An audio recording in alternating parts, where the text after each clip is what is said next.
Ángel correspondiente al lunes de la semana que, como ya es costumbre y usted lo recuerda, hoy comienza la semana laboralmente hablando.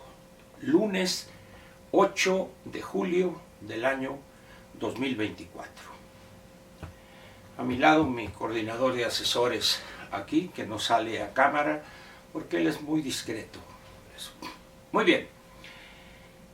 Imposible es evadir el tema de la Asamblea del Partido Revolucionario Institucional, celebrada ayer en un recinto normalmente utilizado para conciertos o fiestas o alguna cosa así, contiguo o muy cerquita al World Trade Center en la colonia Nápoles. Si bien ya era de esperarse muchas de las cosas que ahí se vieron, pero el nivel de lo que sucedió rebasó prácticamente lo inimaginable. Vamos ahorita a dar unos cuantos, o decir unas cuantas cosas al respecto. Primero vayamos por lo fácil. Hay tres elementos que quisiera yo destacar o que quiero destacar con usted y van en el orden de importancia. Primeramente, el papel lacayuno, servil, que desempeñó este político joven, que creo que es diputado hoy, y que es, no sé si secretario o algo del Consejo Político Nacional de nuestro partido, el Partido Revolucionario Institucional. Un joven viejo o un viejo joven, como guste usted, de apellido Angulo. Fue lamentable verlo leer los acuerdos o a lo que se llegó, los cambios en los estatutos, pero además en ningún momento levantó la vista. O sea, como un mal lector de boletines, ahí estaba agachado todo el tiempo, prácticamente como si estuviera avergonzado del papel que le había tocado jugar en esa ópera bufa que vimos ayer, o que se vio ayer porque la entrada estuvo rigurosamente vigilada. Qué indigno papel de alguien que pretende mañana o pasado gobernar su estado. Creo que él es de Campeche, entonces ha de pensar que tragará sapos y culebras y de esa forma obtendría los méritos suficientes, pero qué equivocado está. A las primeras de cambio, cuando ya no sea funcional y útil a Alejandro Moreno, su patada en el trasero y a otra cosa mariposa. El segundo punto es algo que raya en el peor de los ridículos. Ya he comentado aquí la ignorancia gigantesca en materia económica y además su oportunismo chafa y burdo del diputado Moreira. El diputado Moreira tuvo a bien sentenciar ayer lo siguiente: que se elimine de todo lo que sea el PRI o algo así, el neoliberalismo. ¿Qué entenderá él por neoliberalismo? Nunca lo ha explicado, nunca ha osado decir, bueno, entiendo por neoliberalismo esto y esto y esto. Pero la pregunta sería, ¿tiene idea el diputado Moreira cuántas veces aparece ese concepto en los documentos del PRI? Sería interesante, porque si habla de eliminar el neoliberalismo del PRI, pues eso significa que en alguna parte de la visión del partido, de sus documentos básicos, debe estar ese concepto. Pero lo curioso es que este hombre tiene una fijación con eso que no entiende él. Yo no sé si sea como se presume en un libro que por encargo que escribieron Rubén Aguilar y Jorge Castañeda, el doctor Castañeda, el prólogo, donde él es el mero en materia de seguridad y viene ahí todo lo que hizo él en Coahuila y que le permitió controlar la violencia, etcétera, etcétera. Si ese libro hubiese estado escrito por algún especialista reconocido en la materia o alguien con un nombre relacionado con las actividades delictivas, pues podría tener ciertos visos de credibilidad.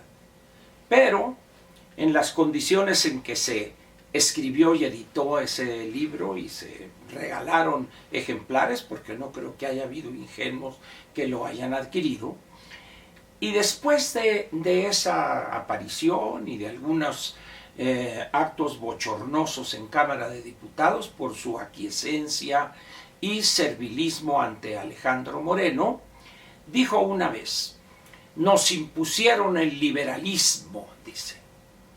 Me habría gustado que eso se lo hubiese dicho en su momento al presidente Salinas, pero decirlo pero muchos años después que le impusieron el neoliberalismo, pues solo habla en primer lugar de una ignorancia y segundo de una gran cobardía, porque sí, como militante distinguido del partido, él fue gobernador de Coahuila, no tuvo los arrestos para decir: no señor, aquí en Coahuila el liberalismo no funciona y no nos lo va a imponer. Pues por supuesto que no se habría atrevido jamás.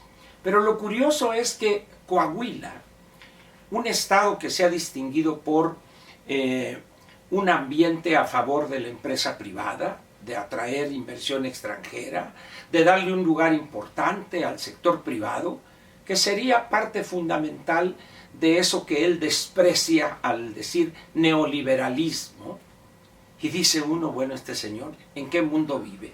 Pero eso no lo es todo. El señor, su señora esposa, candidata derrotada a la gubernatura de Hidalgo en recientes elecciones, entra como senadora y en el segundo lugar de la lista nacional.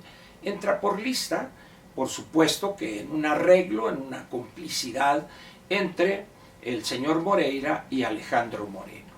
Sin duda alguna había otros priistas con más y mejores méritos que ella, pero bueno, esposa de quien es uno de los, como dijéramos, vasallos distinguidos de Alejandro Moreno.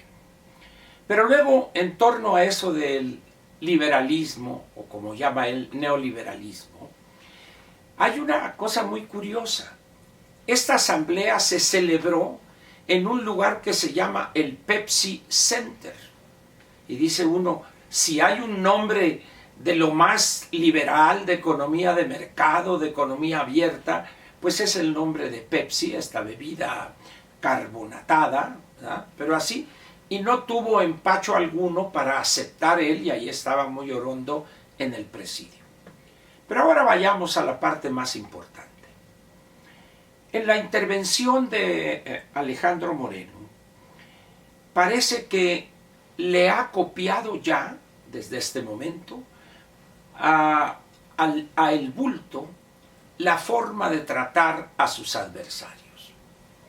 En relación con algunas críticas que hizo el licenciado Francisco Labastida Ochoa y en otros señalamientos abiertos en varios foros que hizo el licenciado Manlio Fabio Beltrones, Alejandro Moreno lanzó, estoy hablando de memoria, dice: y en nuestro partido, dice, hay quienes estuvieron responsables o algo así del Pemex Gate.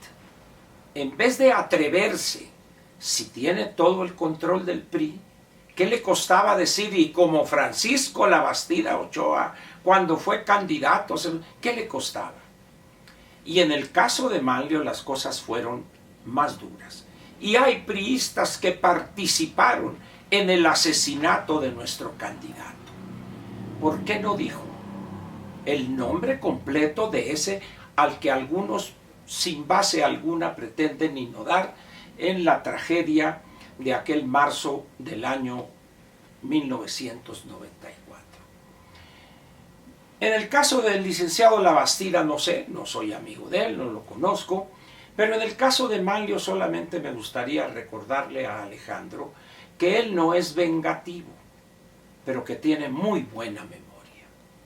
Hubo un tiempo difícil para la carrera de Alejandro, donde el licenciado Beltrones lo apoyó con todo. En esas condiciones, pues, dice uno, ya se verá Alito hablando como López y a sus adversarios ofenderlos e insultarlos. Hay una diferencia con el bulto, ese sí los habla, los menciona por su nombre, que si Loret, que si López Dóriga, que si Pascal, todos esos. Pero él no se atreve ni siquiera a hacer eso. Y los gritos destemplados y que aquí, que los traidores y que vamos, un discurso, pues yo no recuerdo un político mexicano que haya caído en esos niveles tan chafas, tan baratos de la demagogia priista. Sí, recuerdo algunas intervenciones de personas con Morena, ¿verdad? Allá uno que otro por allá por el PRD, y algo, pero en el PRI como que no era, vamos a decir, normal eso. Ahora bien, ¿qué es lo que puede uno concluir no solo del documento, donde explican los fundamentos legales, jurídicos de la Asamblea y lo que se iba a hacer, estatutos, qué tales artículos, etcétera, etcétera, ¿verdad? No me sentí yo como si estuviera yo atestiguando una asamblea allá por los años previos incluso a la asamblea decimocuarta, la asamblea 14 del Consejo Político Nacional, allá quizá por la época de López Mateos o de Díaz Ordaz. Los mismos rituales, las mismas justificaciones, como si el mundo no hubiese cambiado. Y lo que pasa hoy, no solo para el PRI, sino también para la oposición, en este caso el PAN, porque ya los militantes del PRD, pues ahí andan buscando a ver dónde se colocan, ya algunos que no han dado pie con bola en su carrera política, pues quieren formar un nuevo partido, ¿verdad? Porque ya en esta feria no les tocó lo más mínimo. ¿Y qué fue lo que vimos? Repito, una actitud aceda, caduca, los mismos rituales desgastados y los gritos de alguien que yo no sé si gritaba porque tenía temor de lo que podría darse ahí, que le empezaran a chiflar o a decir no reelección o bájate, alguna cosa de esas, pero se le notaba nervioso, desesperado, para que se acabara pronto eso e irse a disfrutar con los suyos ese triunfo. Y termino diciendo lo siguiente en lo que se refiere a traidores. Dejé para el final a este personaje, menor por supuesto, un hombre que todo lo que hizo políticamente prácticamente se lo debe al licenciado Beltrones, Manuel Añorbe Baños. Y hoy, orondo a un lado de Alito, no sé qué actitud va a tomar Manuel en la bancada cuando se instaure o entre en funciones la nueva legislatura. Será interesante ver si se acerca a saludar a Manlio y si éste lo saluda o se voltea y lo deja con la mano extendida. ¿Qué va a pasar con el PRI? Con lo que queda, pues no creo que haya mucho futuro. Hubo pasado, hoy queda muy poquito de presente y posiblemente a más tardar el 27, Alejandro Moreno se encuentre o se dé de topes con la realidad. Pero bueno, falta para eso prácticamente 3 años, entonces ¿para qué adelantamos vísperas? Por lo pronto, habrá que esperar a ver el desempeño de esas grandes fracciones del PRI en diputados y en Cámara de Senadores. Muchas gracias y lo espero mañana aquí en la Mañanera de Ángel. Gracias otra vez.